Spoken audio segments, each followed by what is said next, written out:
Shalom Ibu Bapak, Saudara-saudari terkasih. Kita mulai ibadah pagi ini.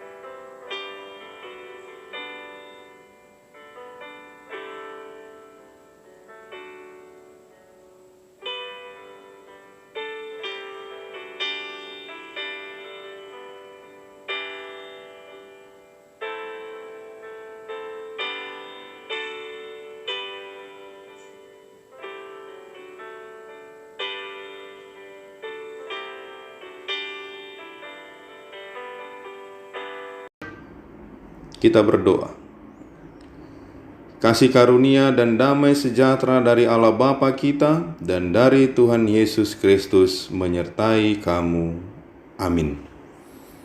Yang menjadi ayat renungan buat kita pada hari ini terambil dari Markus pasalnya yang ke-16 ayat 15. Lalu ia berkata kepada mereka, "Pergilah ke seluruh dunia, beritakanlah Injil kepada segala makhluk." Ibu bapak, saudara-saudari yang terkasih dalam nama Tuhan Yesus Kristus, Yesus menyuruh murid-muridnya untuk pergi ke seluruh dunia, memberitakan kepada semua orang bahwa ia sudah membayar hukuman dosa, dan barang siapa percaya kepadanya akan diampuni dan hidup kekal bersama Allah.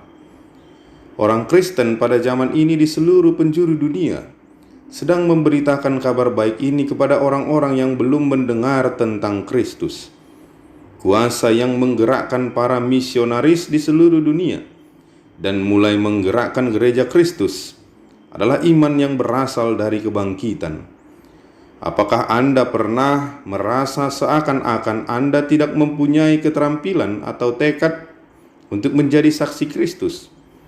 Anda harus menyadari secara pribadi bahwa Yesus bangkit dari antara orang mati dan hidup bagi Anda saat ini. Ketika hubungan kita dengan Kristus semakin bertumbuh, Ia akan memberi kita kesempatan dan juga kekuatan batin untuk memberitakan firman-Nya. Ada saatnya ketika Allah campur tangan secara ajaib untuk melindungi pengikut-Nya. Kadang-kadang Ia memberi kuasa khusus. Paulus pernah berhadapan dengan seekor ular dan selamat.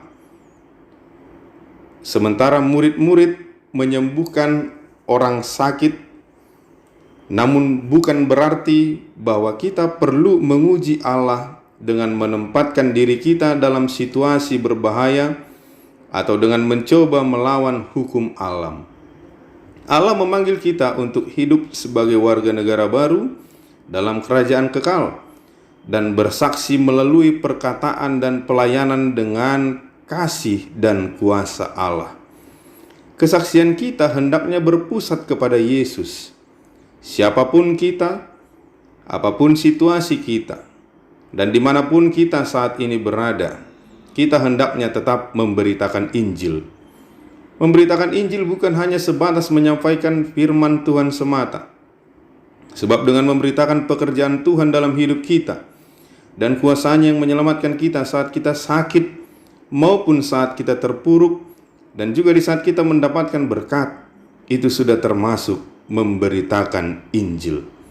Marilah kita senantiasa memberitakan Injil dalam setiap hidup kita. Amin.